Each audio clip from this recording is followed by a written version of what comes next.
everybody, so this is an exciting review because we're finally talking about The Batman. The wait is finally over because The Batman finally is debuting in theaters this week. Even just saying that, it feels surreal to say because after all of the many delays, the hype is still through the roof because this is one of my most anticipated films for the last several years. Full disclosure, this is a spoiler-free review for the film because the film hasn't officially come out yet in many different places, and I don't want to spoil anything for you because there's a lot of great stuff in this film, so I'm going to try my best to kind of talk around certain subjects, not give too much away, and maybe later in the week I'll do a spoiler review. I'm not really sure about that aspect yet. When a serial killer that goes by the Riddler begins killing political figures in Gotham, Batman is forced to investigate the city's hidden corruption and question his family's involvement. With such lofty expectations going into the film, I'm very pleased to say that I absolutely love the film. Maybe even to the level of potentially maybe calling it a masterpiece. I'll have to see it a couple more times throughout the next week or so before I definitively say that, but it's pretty close, even just on the first viewing. One of the big aspects I was excited for and I loved in the film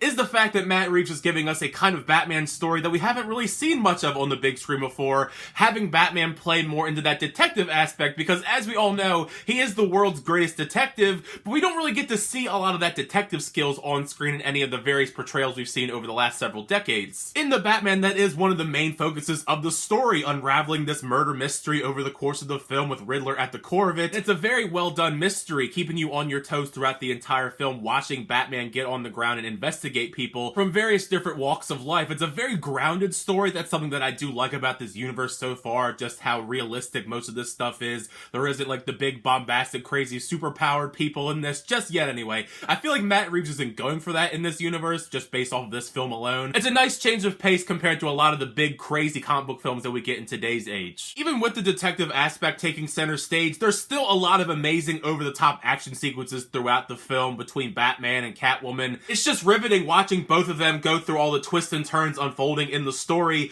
as we do inevitably connect all the pieces of the mystery together, along with Bruce, because as it goes on, it goes in some very unexpected directions with Bruce's connection to everything. As a huge fan of Batman comic books, you can very much see all the different comic book references that are pulled here to make up the Batman, in particular The Long Halloween, which is another story that also featured a very young Batman. We have seen some younger portrayals in the past of Bruce Wayne Batman, but I love the journey that we go on here with Robert Pattinson in the role. I think he was a phenomenal choice for this style of Batman in particular. He brings so much to this role as both Bruce Wayne and Batman, showcasing that he isn't an experienced Batman, and we see him attempting to discover his identity. This isn't the Bruce Wayne that we know, the rich billionaire playboy who's very calculated with what he does. We see him throughout the film. He's very much the character who makes a lot of mistakes. We even see him at some points in the film lose his cool, and also he kind of fails sometimes despite his best efforts, which makes it even better when we do inevitably see that growth throughout the film, and it becomes a much more clear picture of the Batman that we know and love, which we'll probably see in later on sequels. There will certainly still be some detractors to Robert Pattinson's portrayal of Batman because most people still know him as the guy from Twilight,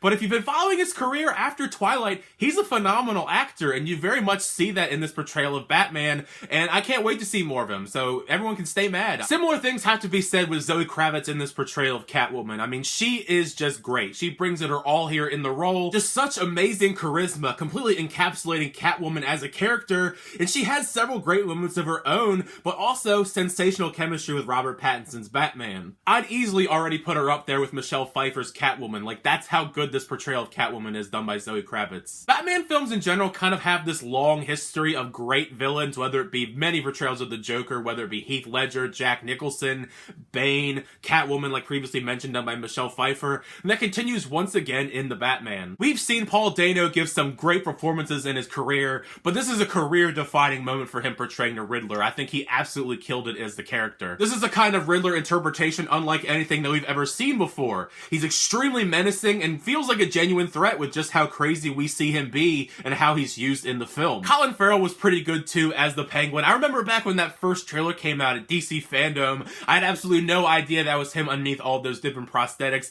and that just alone is worth the praise. He's pretty good in the film. He's not in a lot of it though, which is kind of a bummer, but I feel like we're going to see a lot more of him in the future. Wanting to see more of these characters as soon as possible leads me into my next point, and I think that the Batman Batman has some fantastic world building. The city of Gotham itself, it's great. I love the dark, gritty, gothic style that they went for this interpretation of Gotham, and it made me want to see more stuff in this world, which is great because it seems like Matt Reeves and WB want to make more installments in this universe, whether it be another film, spin-off series, all that stuff, and I can absolutely see why, because I love so many of the other supporting characters, especially Jeffrey Wright as Gordon, but Andy Serkis as the new Alfred is another fun addition to the cast. The cast all around is pretty stacked, but those are like some of my favorite supporting casts. We've seen some aesthetically beautiful comic book films in recent years, but I think that maybe this may have the edge over many of them thanks to Greg Fraser's epic cinematography. I think he's a great cinematographer. You know, Rogue One was a fantastic looking film. Dune was also another film that he did last year. You've probably seen a handful of the epic shot selection in many of the different trailers and TV spots.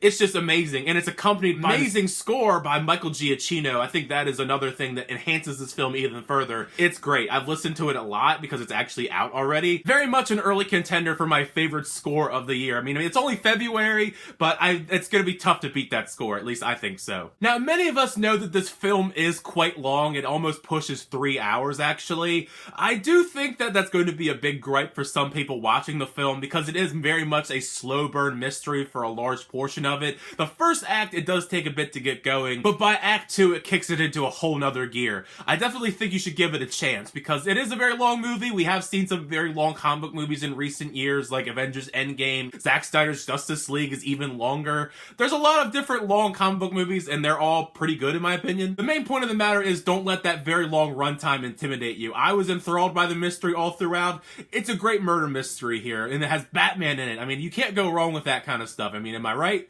But yeah, all around, The Batman is a great film by many aspects. I personally think it lived up to all of the hype that it's been building these last couple years, and I'm very excited to see what you guys end up thinking of the film. So make sure you share your thoughts down below. Would you get a chance to check out the film, whether it be tomorrow, the next day, there's a couple other fan screenings along the way, or you wait all the way till Thursday, Friday to see it. I'd love to know your thoughts. Did you like the film, not like the film? Share all your thoughts and theories you may have on what you think we're going to get in potential sequels. I mean, share all your thoughts about Robert Pattinson's Batman portrayal, Zoe Kravitz, Penguin, Riddler, everything. I want to talk about everything about the Batman with you guys in the comments section. Thank you guys as always checking out the reviews. I really appreciate that. Make sure to like on the video and also subscribe to the channel so you update movies, reactions, unboxings, and more. For the next time, I'll see you guys later.